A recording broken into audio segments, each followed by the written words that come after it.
Assalamualaikum warahmatullahi wabarakatuh. Alhamdulillahi rabbil alamin. Al-hayyil qayyumil mudabbiri li jami'il makhluqin. Wassalatu wassalamu ala sayyidina Muhammadin ashrafil mursalin wa habibi rabbil alamin wa ala alihi wa ashabihi tayyibin at-tahirin. Allahumma la sahla illa ma ja'altahu sahla wa anta ya hayyu ya qayyum taj'alul hazna idha syi'ta sahla. Allahumma dhakkirna ma nasina wa 'allimna ma jahilna wa zidna ilma. Allahumma arzuqna al-ikhlasa fin niyyati wal qawli wal amal. Insyaallah pada pelajaran kali ini kita akan membuka bab baru, yaitu pembahasan tentang zakat. Qala al-muallifu rahimahullahu ta'ala, kitabuz zakah, bab zakat.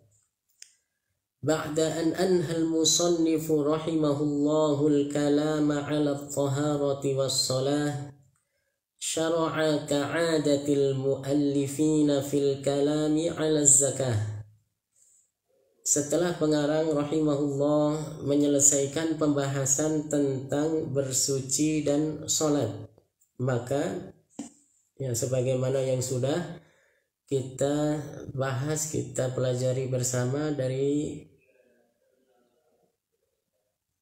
bagian awal kitab ini, setelah pembahasan masalah akidah, kemudian pembahasan masalah thaharah dan sholat, maka sebagaimana kebiasaan para pengarang kitab, para musannifin, muallifin yang menulis kitab fikih, setelah menyelesaikan pembahasan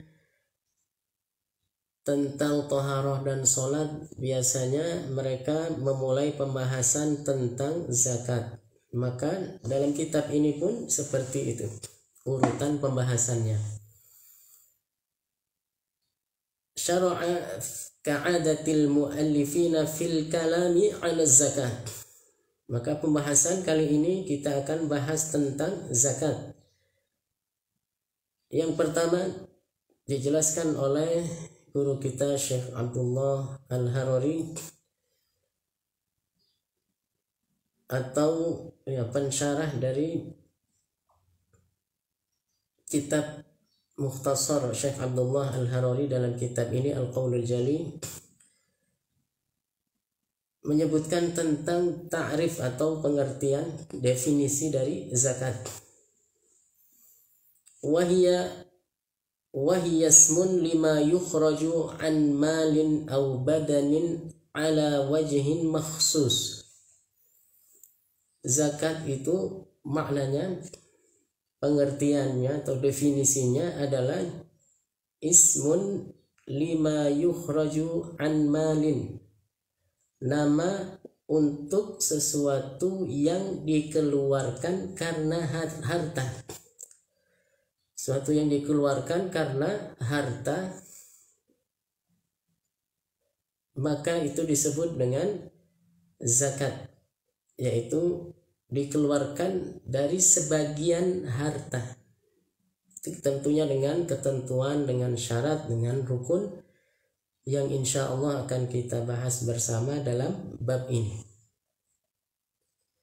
Au badanin, atau badan.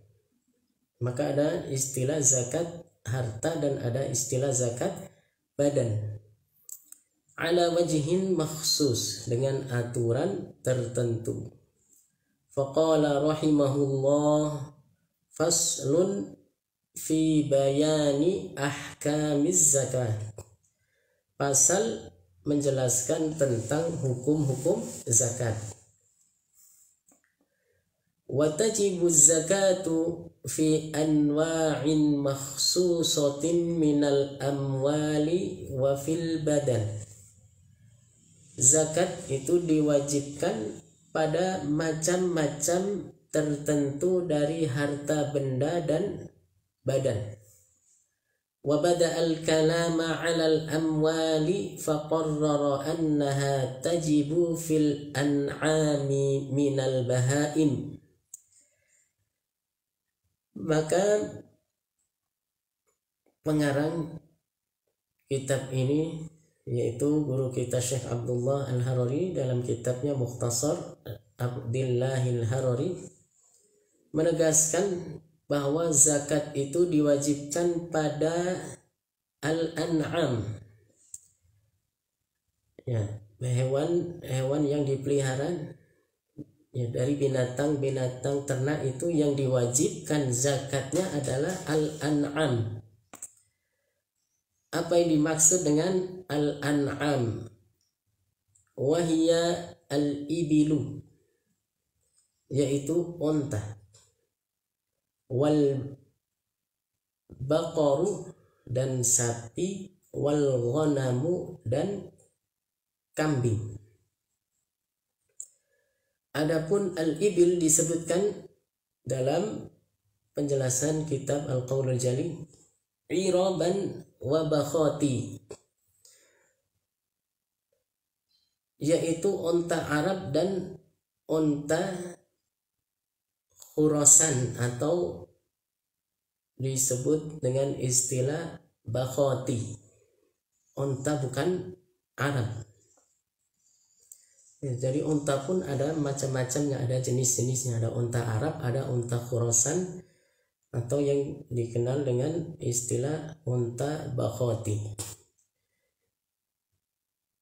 Adapun sapi, ya, dijelaskan di sini wa minhal jawamis, wa minhal jawamis, dipanjangkan bacanya, wa minha al jawamis, ada ya-nya, jamak dari jamus. Di antara atau termasuk jenis sapi adalah kerbau. Termasuk dari jenis sapi adalah kerbau. Jadi wajib zakat pada sapi, juga wajib juga zakat pada kerbau. Wal ghanam dan kambing, dha'nan wa ma'zan, yaitu domba, dha'n yang disebut dengan domba itu, ya, dalam bahasa Arabnya dha'n, yaitu ciri-cirinya yang berambut gimbal, keriting dan tebal. Ya, kalau bahasa kita domba. Wa ma'zan dan kambing yang berambut lurus, tipis dan halus, ya, seperti kambing Jawa. Ya, atau ya, orang-orang sering membedakan antara dha'n dengan ma'z. Ini dari Indonesia bahasanya adalah domba kalau dha'n, kemudian ma'z itu adalah kambing. Ciri-cirinya itu tadi. Kalau domba rambutnya keriting, rambut bulunya itu adalah gimbal, keriting dan tebal. Kalau dicukur dibuat untuk bahan kain wol, itu domba.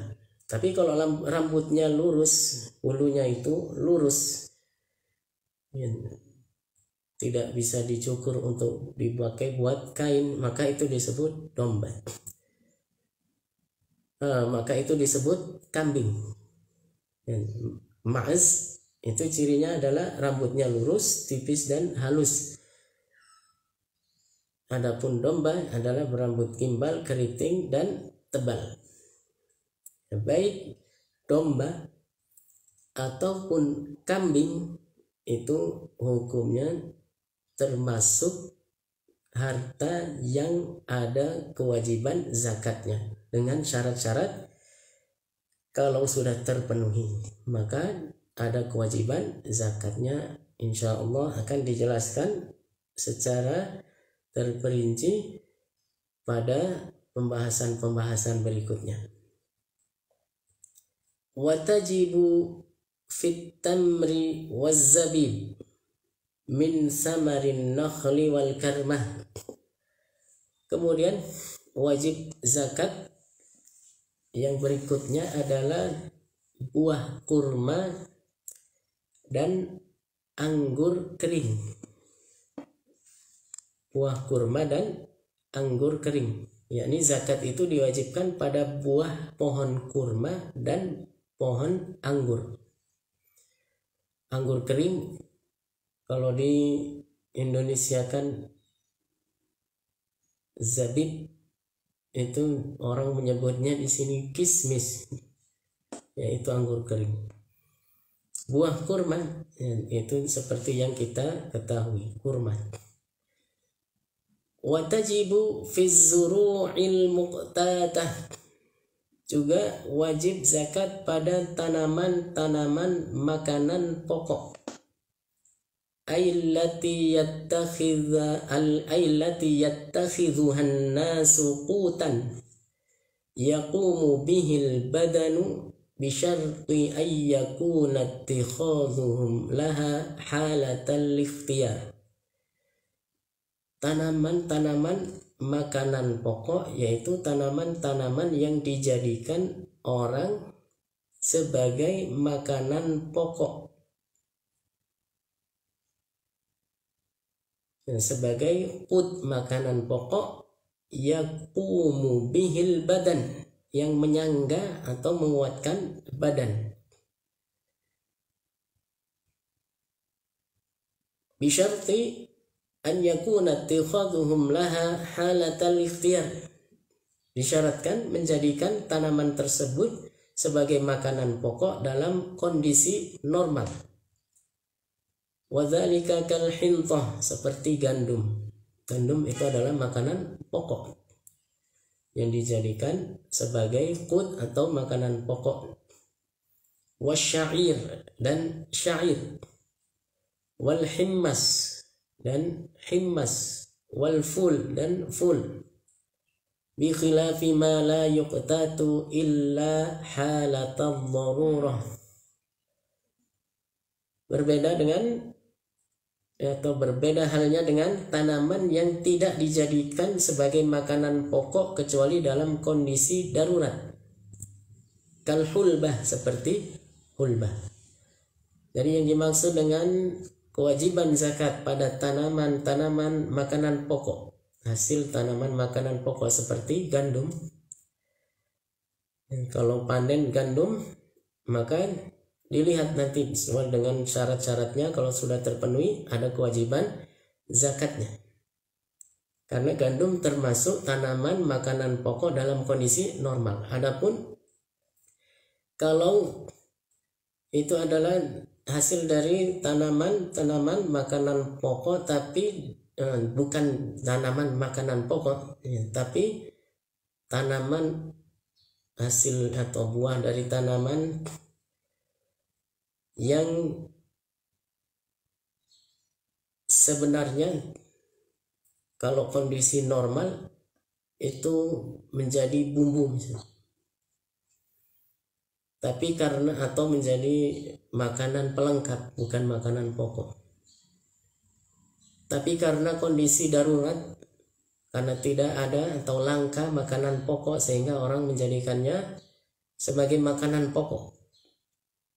Ya, sebagai makanan pokok, tapi kapan? Di saat darurat, di saat terjadi kelaparan, di saat terjadi paceklik, di saat terjadi kelaparan, dan di saat terjadi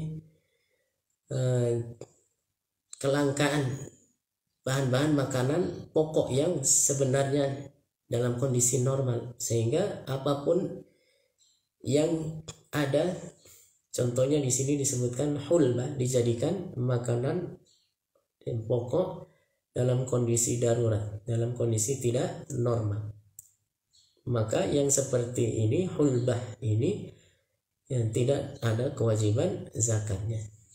Jadi tanaman makanan pokok itu yang ada kewajiban zakatnya adalah jika memang itu menjadi tanaman makanan, jika itu menjadi makanan pokok pada saat kondisi normal.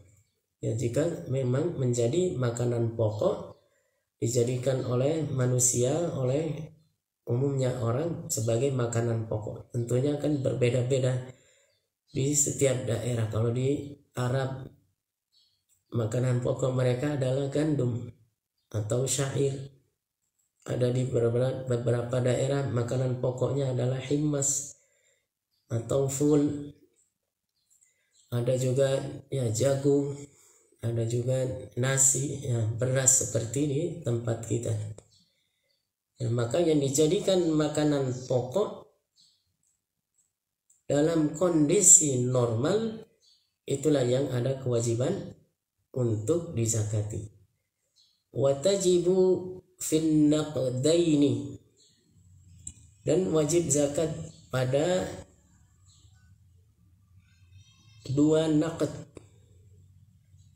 yaitu wahuma az-zahabu wal fiddah, emas dan perak. Naqd itu adalah emas dan perak, maka wajib untuk dizakati. Al-madrubani ma'al khilafi fil huliyil mubahi minhuma, emas dan perak yang dibentuk menjadi mata uang, yaitu yang dibentuk menjadi mata uang, maka itu ada kewajiban zakatnya. Ma'al khilaf, ya sebagaimana kita ketahui ada perbedaan pendapat para ulama. Fil huli, pada perhiasan yang berupa emas atau berbahan emas dan perak, ada perbedaan pendapat para ulama. Perhiasan fil huliyil mubah, yang mubah, yang dibolehkan untuk memakainya, tidak sampai pada batasan berlebihan sehingga diharamkan, dari emas dan perak. Dan ada perbedaan pendapat tentang kewajiban zakatnya. Dalam mazhab kita, mazhab Imam Syafi'i, tidak wajib zakat pada perhiasan, meskipun itu berupa emas dan perak, perhiasannya terbuat dari emas dan perak. Tapi dalam mazhab yang lain ada yang mewajibkan zakat pada perhiasan yang mubah. Watajibu fil ma'dini warrikazi minhuma, juga wajib zakat pada tambang emas dan perak. Fa'ammal ma'dinu fahuwa ma kana minhuma mustakhrajan minal makanil ladzi khalaqahumallahu fihi. Adapun yang dimaksud dengan ma'din itu adalah, atau tambang emas dan perak, itu adalah emas dan perak yang dikeluarkan dari tempat yang keduanya diciptakan Allah di dalamnya. Fatajibu fihima az-zakatu ba'da tanqiyati minat turab, maka keduanya wajib dizakati setelah dibersihkan dari tanah. Ya, karena orang menambang emas itu kan di bawah tanah, digali tanah dicari emas misalnya, maka wajib untuk dizakati hasil tambang. Atau yang orang menambang emas misalnya di sungai, setelah dibersihkan dari tanah, dipisahkan dari tanah, kalau bercampur dengan tanah dibersihkan, setelah itu ba'da tanqiyah, setelah dibersihkan dari tanah, maka hukumnya wajib dizakati dengan ketentuan, dengan syarat yang akan disebutkan pada pembahasan bab ini. Ada nisabnya, jadi tidak sekedar orang menambang emas kemudian wajib dizakati ya berapapun hasilnya, tidak, tapi ada ketentuannya. Kalau kurang dari ukuran nisab maka tidak wajib zakat. Tapi kalau seukuran nisab atau lebih maka baru itu ada kewajiban zakatnya. Wal rikaz, ya, dan rikas dari emas dan perak. Wa ammar rikazu fa huwa dafinul jahiliyah. Yang dimaksud dengan rikas adalah harta yang terpendam di masa jahiliyah. Minadz zahabi awil fiddah, yang berupa emas dan perak. Bagaimana bisa kita tahu kalau itu di masa jahiliyah? Tandanya adalah jika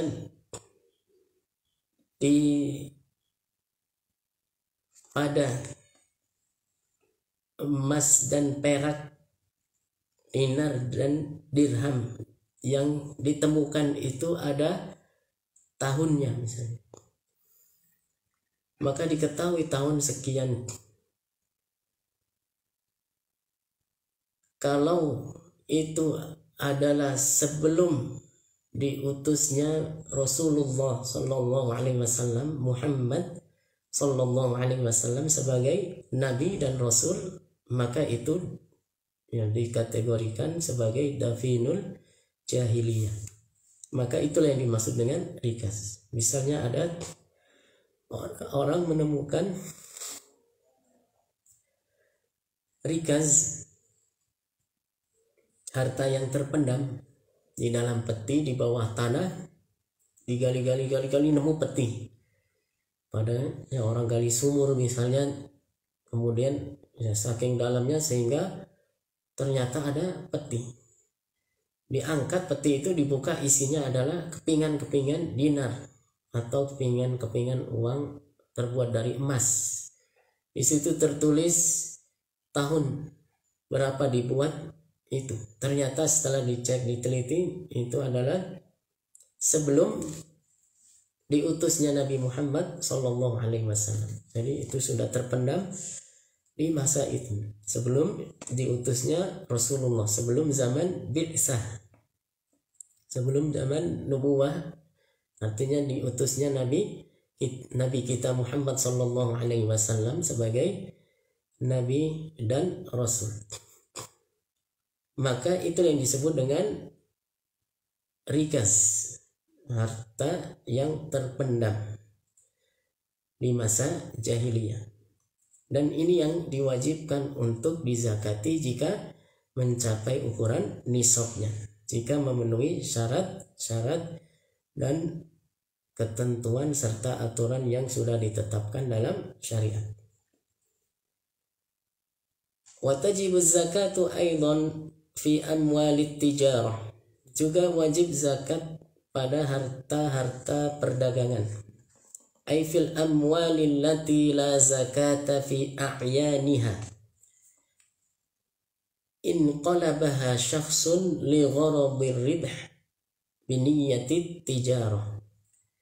Yaitu zakat juga diwajibkan pada harta perdagangan, yakni harta-harta yang tidak ada zakat pada bendanya.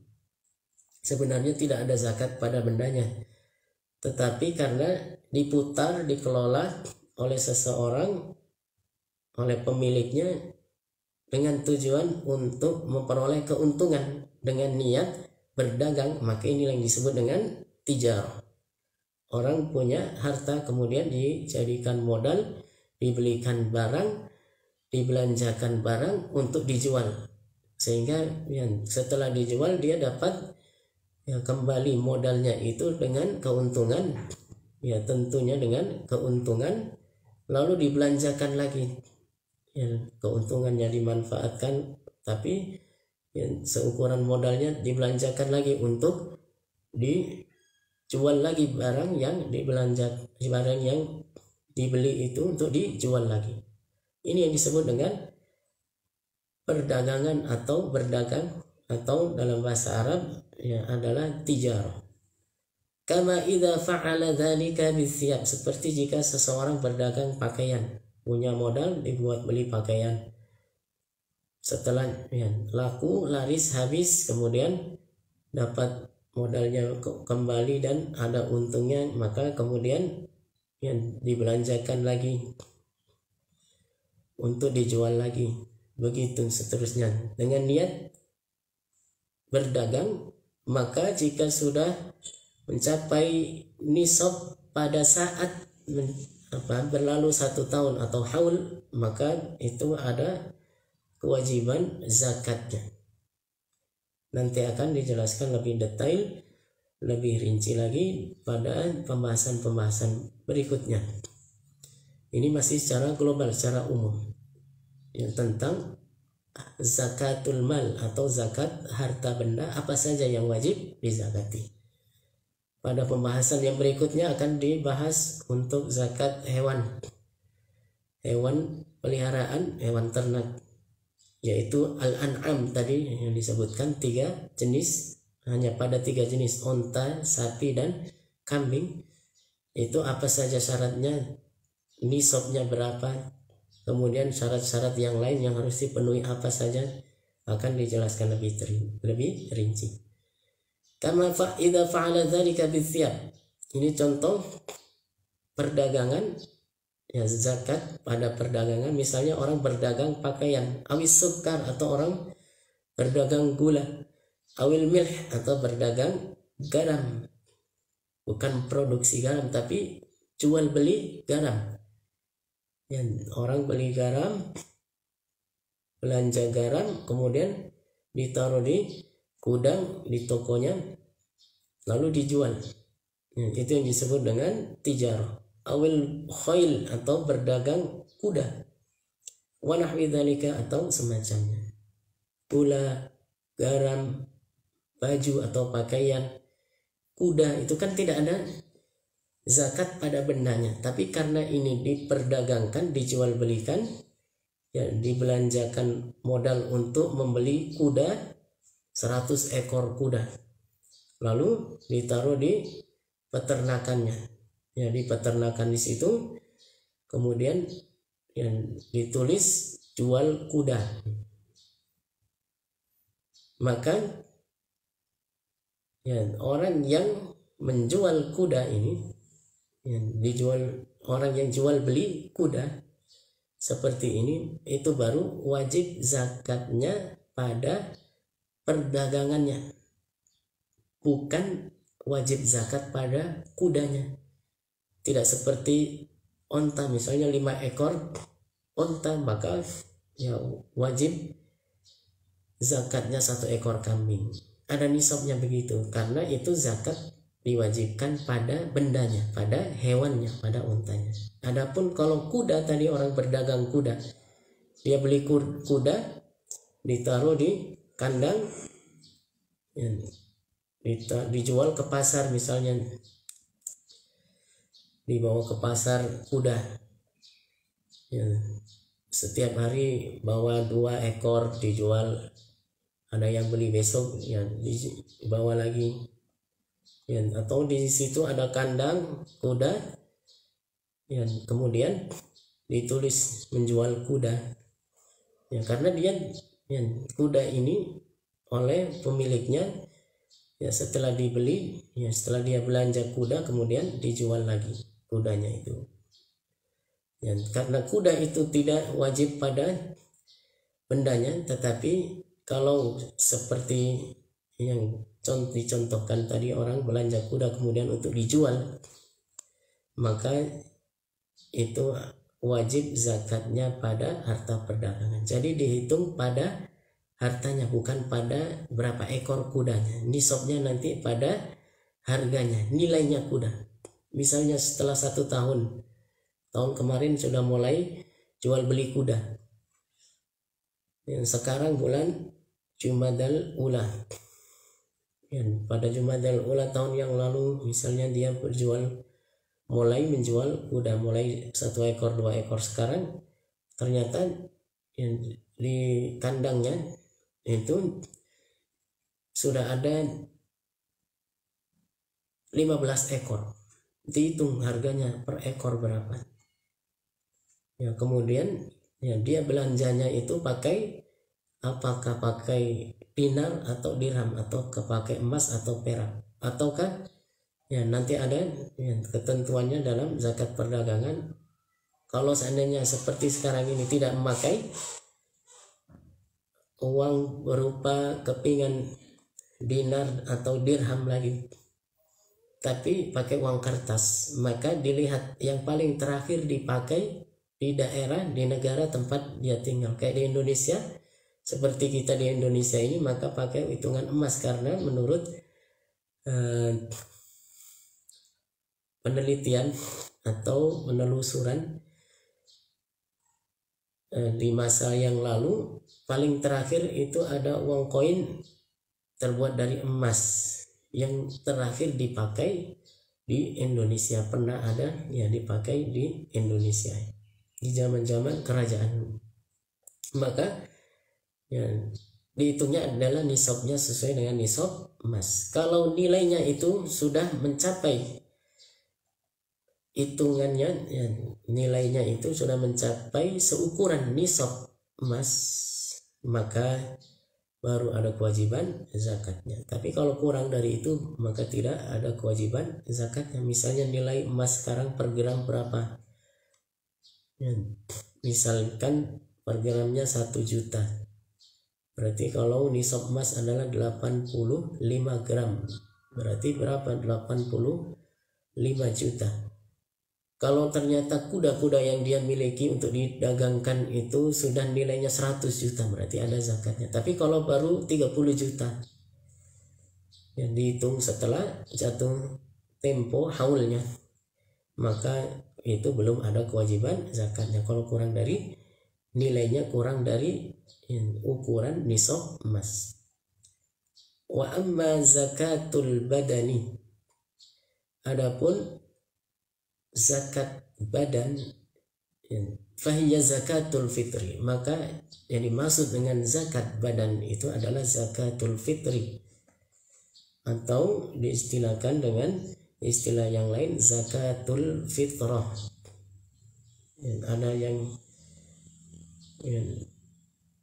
menyebut zakatul fitri di antara para ulama, ada juga yang bisa juga disebut zakatul fitrah,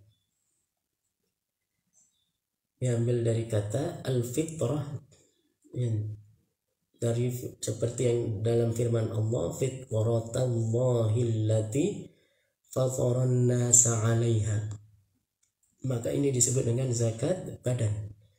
Disebut zakatul fitri, sebagian ulama menjelaskan karena ini zakat yang dilakukan pada hari raya Idul Fitri, yaitu saat orang merayakan Id setelah sebulan penuh berpuasa, maka pada hari itu bahkan ya, diharamkan untuk berpuasa, al-fitr, maka waktu untuk kembali makan setelah sebulan penuh berpuasa di bulan suci Ramadan. Ya, maka ini disebut dengan zakat badan. Insya Allah nanti akan ada penjelasannya yang lebih rinci lagi. Wa yatil kalamu 'alaiha, insya Allah ada penjelasan pembahasannya yang lebih rinci lagi insya Allah pada pelajaran-pelajaran yang berikutnya. Ya, kesimpulannya ya, dari pembahasan kita pada pelajaran kali ini, bahwasanya zakat itu ada dua macam. Ada zakat yang wajib pada harta, dan ada yang zakat yang diwajibkan ya, pada badan. Ya, zakat pada harta seperti tadi disebutkan, ada hewan, yaitu hewan-hewan ternak, yaitu pada unta, sapi, dan kambing. Kemudian pada buah-buahan itu adalah wajib zakatnya pada buah kurma dan anggur kering atau kismis, atau bahasa Arabnya zabib. Kemudian pada tanaman-tanaman pokok yang dijadikan sebagai makanan pokok di masa normal, dan juga pada emas dan perak, hasil tambang emas dan perak, dan pada harta terpendam. Ya, kalau orang kita menyebutnya harta karun, harta yang terpendam, tapi dengan syarat tadi disebutkan, yaitu sudah terpendam di masa jahiliyah, yaitu masa sebelum Rasulullah SAW diutus, sebelum terjadi bi'tsah. yaitu diutusnya Nabi Muhammad SAW. Itu yang dimaksud dengan dafinul jahiliyah. Ya, rikaz itu adalah yang harta yang ditemukan, yang terpendam, yang sudah terpendam semenjak sebelum diutusnya Rasulullah SAW. Dan juga ya, kewajiban zakat harta yang berikutnya, yang terakhir adalah zakat untuk harta perdagangan. Adapun yang kedua adalah zakat badan, atau yang diistilahkan dengan zakatul fitri atau zakatul fitrah. Semoga bermanfaat bagi kita. Insya Allah pada pelajaran-pelajaran berikutnya kita akan bahas lebih rinci lagi sebagaimana yang disebutkan oleh para masyayikh kita, para guru kita, yang terutama guru kita Syekh Abdullah Al-Harari yang menulis kitab Mukhtasar ini dan penjelasannya dalam kitab Al-Qaulul Jali, para murid-murid beliau yang menjelaskan tentang hukum-hukum yang berkaitan dengan ya, zakat. Mari kita tutup pelajaran kita pada kali ini dengan baca tahlil dan sholawat. La ilaha illallah, Allahumma salli ala sayyidina Muhammad wa ala alihi wa ashabihi wa sallim. Rabbi firli walil mu'minina wal mu'minat walhamdulillahi rabbil alamin. Wassalamu alaikum warahmatullahi wabarakatuh.